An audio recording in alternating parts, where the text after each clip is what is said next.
Yeah, it is a tough one to handle. You know, in Tiger Stadium playing LSU, defending national champs, had them on the ropes, obviously, and had them not just on the ropes, ahead and with the ball, went ahead. So, make 2 first downs. They'd wasted all their timeouts, make 2 first downs and win the game. And so it's really tough to deal with just because things were aligned so well. We discussed it all week. We haven't played for 3 weeks, and I think you saw that early on. We looked really rusty, especially after the first series on offense.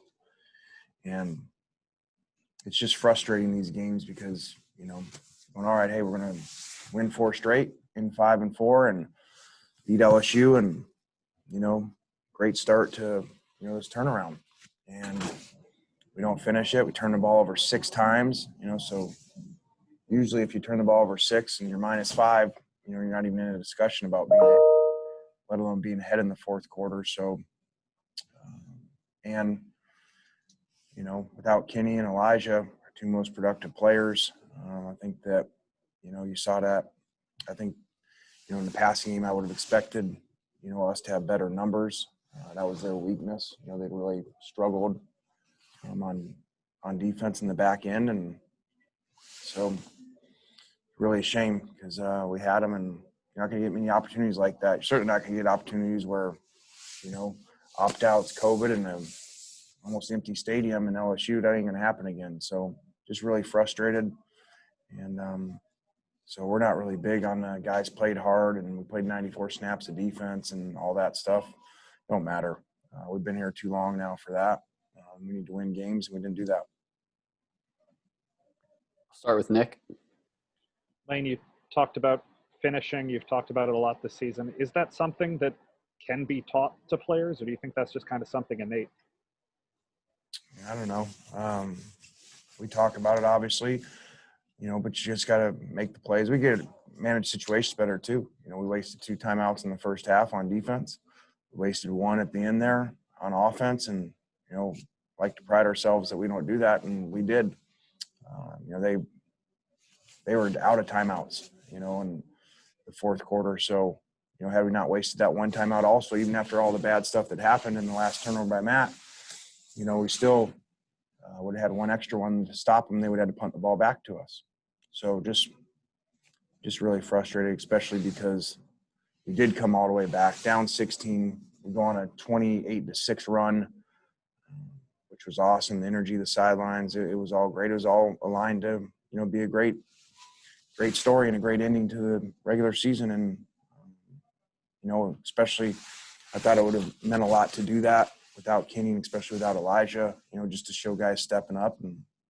But we didn't finish it.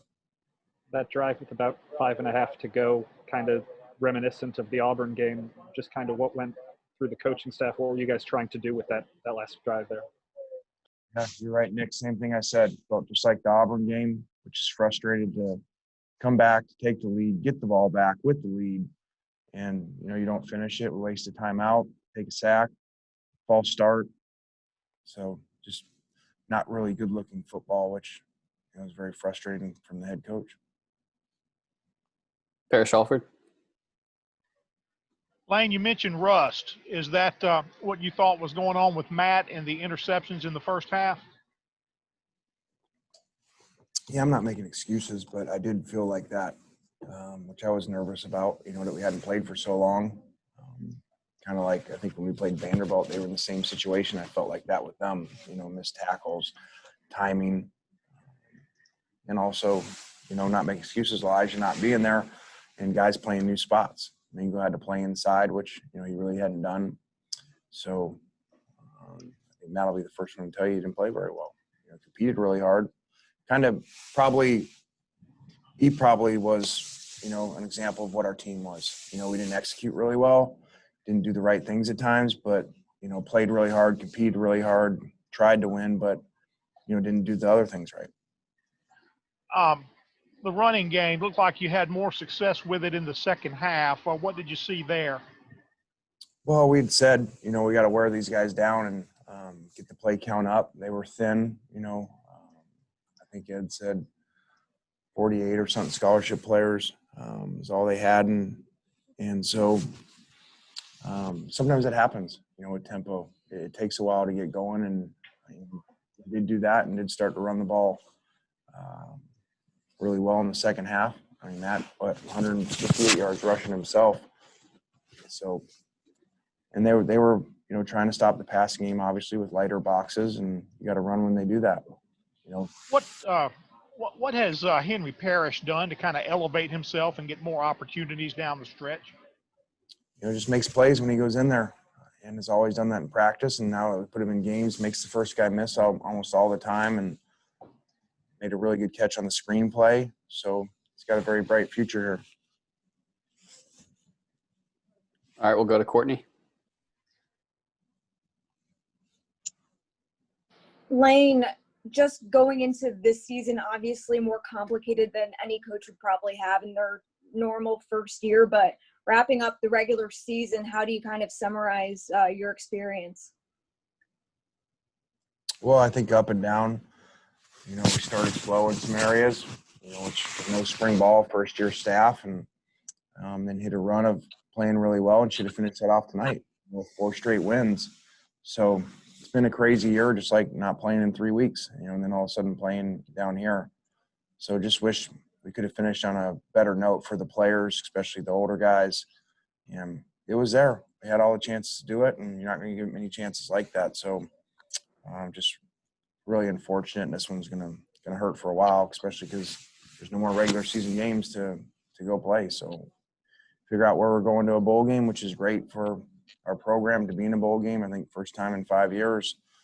So I'm not really positive right now, but I guess there are some positives if you go back and look at the whole season.